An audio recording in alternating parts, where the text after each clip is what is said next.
Well, hello everyone. It's wonderful to be here, and today I'm going to talk to you about finding the Irish cousins who stayed behind, helping you with a few hints and tips about how to trace people back to the ancestral homeland and even the ancestral homestead that your emigrant ancestors came from so many years ago. Here is a disclaimer just to say that the thoughts, views, and opinions expressed herein are my own. And the one big question, of course, to start with is why should we look for these cousins? First of all, if they are living on the same land as your ancestors were so many years ago, then you have found your ancestral homestead. And that's a really wonderful event to happen in family tree research. I have found the houses of several of my ancestors from the early 1800s, and it's wonderful to visit these places, take photographs, look at the surrounding scenery and landscape, and just get a feel for what life must have been like for these ancestors so many years ago. But also, if you have cousins who are still living in the same house, do they have family stories about your ancestor? Do they have letters in the attic that were written by your great-great-grandfather in the 1860s when he arrived in Kentucky? The other thing that you can use, of course, is if they're willing to, they can do a DNA test, and if they match you, then that really lends support to the veracity of your family tree. It means that you've attached the right records in the right place, and that the John Smith that you were fairly certain was your ancestor, he actually was your ancestor rather than some other John Smith from down the road. And then, of course, there's genealogical tourism. You can visit these cousins, establish a relationship with them, and hopefully, over the course of time, become firm friends. So, where to start with? Where did your ancestors come from? And for a lot of people, this is a really difficult problem, because for many people, all they know about their ancestor is they came from Ireland, but they don't know the exact place where in Ireland those ancestors came from. So this will be the first hurdle that we have to overcome when we are trying to trace back in order to trace forward. First of all, we have to trace back to the ancestor, the emigrant ancestor, and then we have to trace forward in time to see if there's any other descendants that he had that stayed behind in Ireland and did not emigrate to the New World. Now, there's various ways that you can identify the place of origin for your emigrant ancestor, and one of them is newspapers, and there's a lot of free newspapers available via the Family Search website. Here's an example from my own family of a Martin Gleeson who died, and he was a native of Neenah. So this identifies a particular place, an exact location, where I can then go and do further research. Another very useful resource I found was the New York Emigrants Savings Bank, and in this particular example, it says that the person here came from Stranorlar in Donegal, but in actual fact, it's been mistranscribed. It says Stranorlan instead of Stranorlar, and this just highlights the fact that transcription errors are frequent, and you need to be aware of that. These spellings were not set in stone, and you may find various spellings for the same place. But if we are going back, if you actually do get back to Ireland in the records, you need to have a strategic approach, because not every different ancestors came from different time periods. And if your ancestor was born after 1864 and say emigrated after 1870 or thereabouts, you should be able to find them in the civil registration records. If they emigrated between, say, 1820 and 1860, then you're really going to be looking at the church records.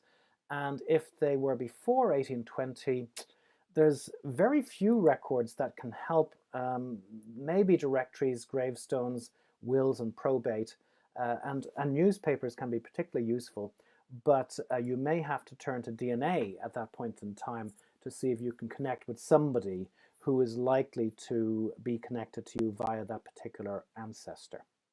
But we're going to focus particularly on the valuation office books and Griffith's valuation, followed by the revised or cancelled valuation books, because they're very, very helpful. Let's go on to the next one then. Yes, so just a quick word about civil registration. It covers 1845 to 1958. And there's really just one website you need to look at, and that's the irishgenealogy.ie website. And it covers births from 1864, marriages from 1864, and non-Catholic marriages from 1845, and then deaths from 1864.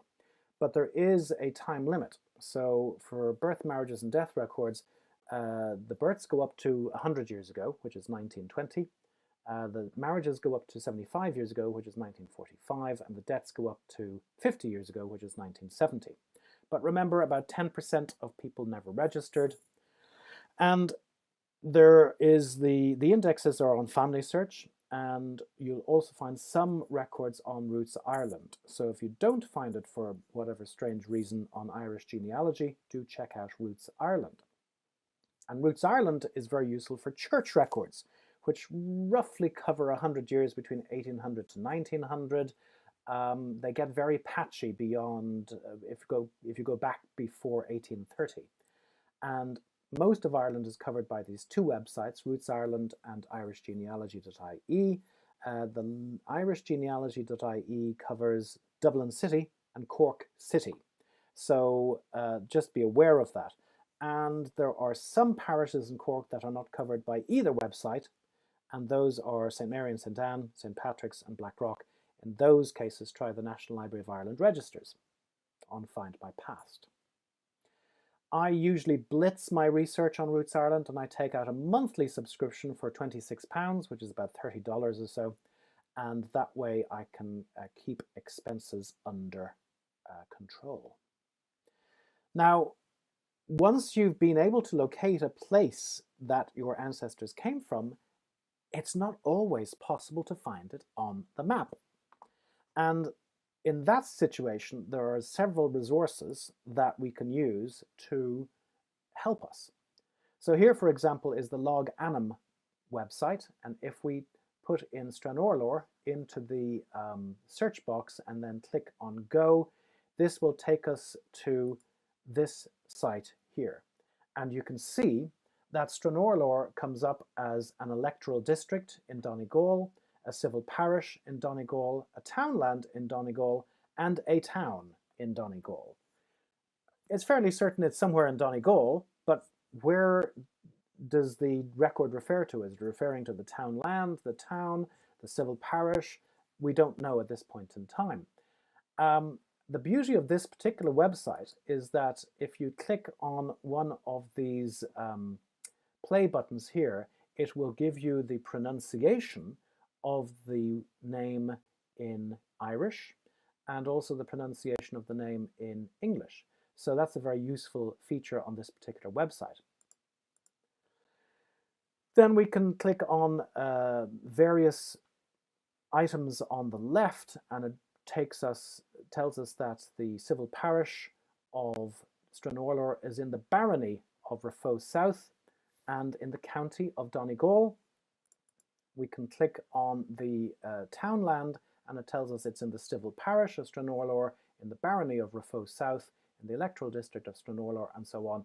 These land divisions are a little bit of a nightmare to navigate, but it's important to make a note of each one because it can be very, very helpful when you're searching on other websites.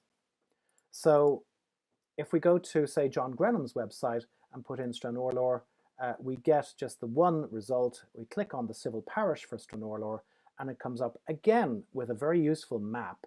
But this time we see that the civil parish of Stranorlor is surrounded by these other numbered civil parishes, which we can see here, and we might like to explore some of the neighbouring ones. So this particular website makes it easy to do that. It also gives us the most common surnames in Stranorlor in 1857.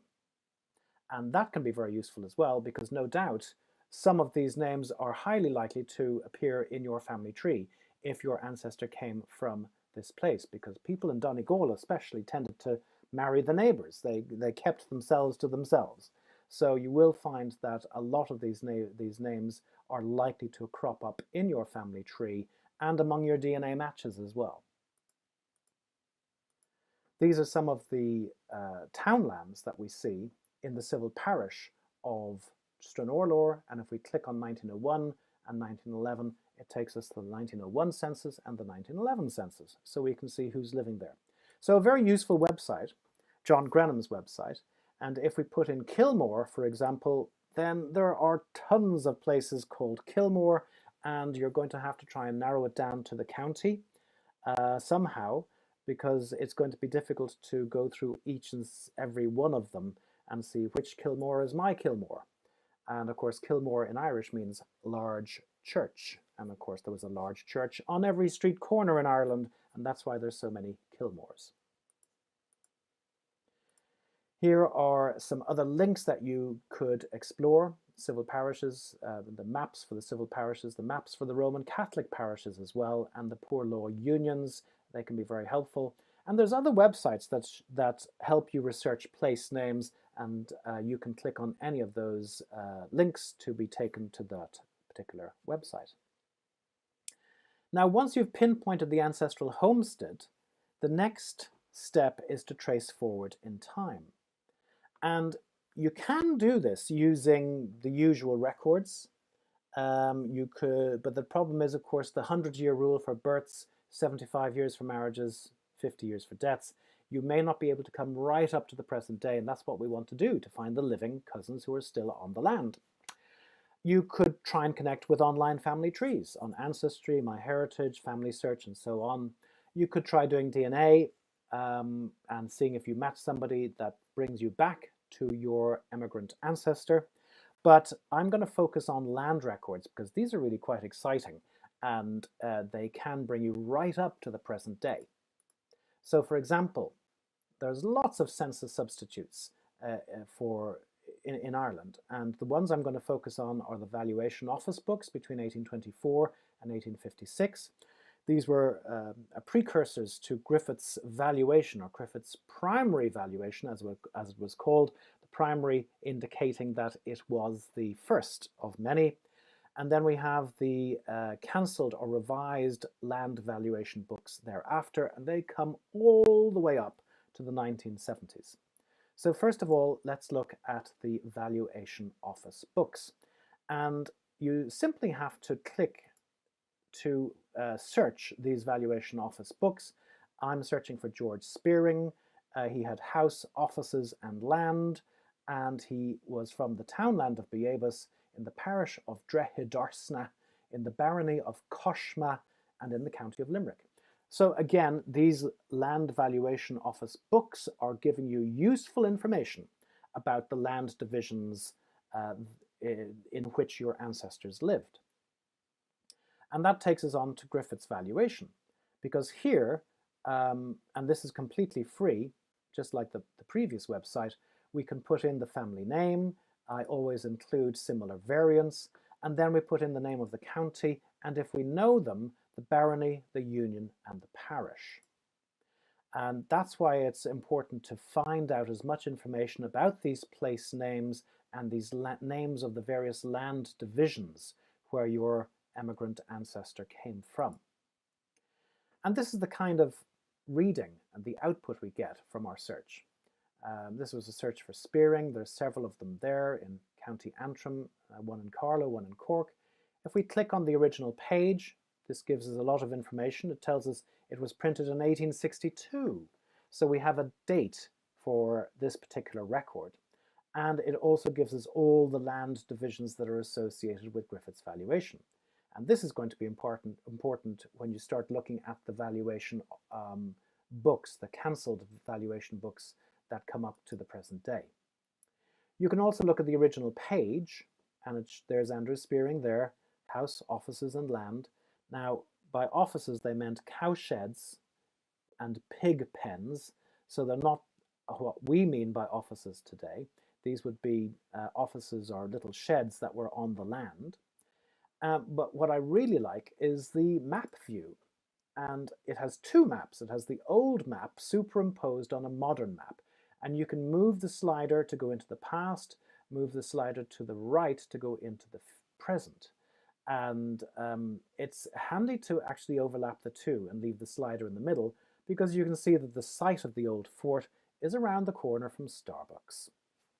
Very, very handy, probably back in medieval times when the neighboring clan wanted to invade the fort and they were going to attack at dawn after a mocha latte. So that's the maps, and these were very useful for me to identify the house of my 3 times great grandfather, Hugh Dockery. And he lived in in a thatched cottage, but which is now a Grade 2 listed building. And this was a wonderful find, and we met the lady who owned the cottage, and she gave us a wonderful tour of what was the post office, the grocery store, the pub, and then the family lived in the other part of the house. So a wonderful find, and it really helped me root myself in Kilmore, County Roscommon. Now, this brings us on to the cancelled books, because after Griffith's first valuation, the primary valuation, the valuation was repeated every several years thereafter. And it just surveyed the heads of household, but it's still very, very useful. And in order to find the right book that's relevant to your research, you need to know the land divisions relating to your emigrant ancestor: the county, the barony, the electoral district, poor law union, civil parish, and townland. It's color-coded, which is helpful. The oldest books are at the back, and you read from the back to the front. The dates are in the last column on the right-hand side, so that's going to be that side over there. And it's very useful for helping find out when particular people died and who replaced them on the land. And the land usually passed from the father to the eldest son, to the eldest son, to the eldest son. So all the other sons and the daughters would emigrate. This is what they looked like. It tells you the date and the district of Rathkeale. This is how the what the first page looks like. It tells you the Union of Rathkeale, electoral division of Drumard, and here we have the parish of Rathkeale and the various townlands. Then we have a color-coded system here, and you can see this on the actual pages, and it is a little bit of a nightmare to try and decipher, but hey, that just makes it more exciting. And what you see here is that when somebody dies, they cross them out and they replace them. So this guy, Patrick Sheehan, was replaced by presumably his son, John, who was then crossed out and replaced by, it looks like Mrs. Mary Margaret. Maybe Sheehan was her name. And then there's a Mary Sheehan, and then there's a David Hannon. So it can be difficult, and this is why the color coding system for the dates is useful. But if you look over in the far column on the right-hand side, you will see dates frequently in the margin. So that helps you date just exactly when these changes occurred. Now, these are all available in the Valuation Office in Dublin. Some of them are being digitized at the moment, and you can see the digital versions on the computers in the Valuation Office in Dublin. Some of them are available via your local Latter-day Saints Family History Centre. Some of them are online on Northern Ireland Direct, and there's a link down there at the bottom to those. The trouble is that a lot of them are in black and white, so it's even more difficult to try and sort out the color coding. But these books will potentially take you up to the 1970s. And one of the greatest things about these books is that they refer to a map. And the maps associated with Griffith's primary valuation back in the 1850s are on Find My Past. And there's the link down there. The ones that are associated with Griffith's valuation on the Ask About Ireland website are from roughly the 1880s. So maybe 30 years after Griffith's evaluation. And then, of course, we have modern maps, courtesy of Google Maps. And what I love doing is just toggling between these maps and you can see that the hedges, the stone walls, the roads, all of these natural boundaries that are on the landscape today were there 200 years ago, before your emigrant ancestors left for the New World. And this, to me, is very moving and very reassuring, that our ancestry is actually rooted in the landscape of Ireland, and it's simply waiting for you to discover it for yourself. Bringing us up to the present, we have the maps from the Property Registration Authority, and if you click on any of these particular ones here, these little land divisions, little plots of land, it brings you up with, you can actually get the land deeds for these properties. You can buy them for €5, which is about $7 or so. Put it in the basket and they email it to you within minutes. And that can give you information about living people. It can give you information about who was the most recent people there. And you can then go on to other record sources that will allow you to identify where if these people are still living there. So for example, death notices are a very useful way of finding living people. We've got RIP.ie, the Irish Times have one, and then inotices.ie, but also the phone book. I was able to, from the land deeds, get a name that I was able to look up in the phone book, and I was able to phone somebody who turned out to be my fourth cousin. And we had a lovely 20-minute chat on the phone, and I'll be seeing him next time I go down to Tipperary. And then, of course, everybody's on Facebook these days, so that's another very useful way of finding some of these people that you have found through these land deeds. And you may even find that some of them are in your DNA matches. So the last thing that you can do, and this is really exciting, is you can take the little yellow man on Google, you can drop him on the road, and you can drive or walk to the very, very place where your ancestors used to live 200 years ago and look out over the fields and the landscape that they would have seen as they ushered the children out in the morning to school or as they got ready to go to church on a Sunday in the Pony and Trap.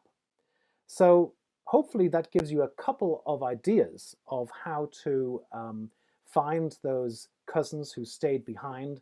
And once you have, you can ask them, are there any family stories? Are there letters in the attic? Would they be willing to do a DNA test? And do you mind if we come and visit you for 3 weeks during the summer? So best of luck with your research. It's been a pleasure talking to you. Take care.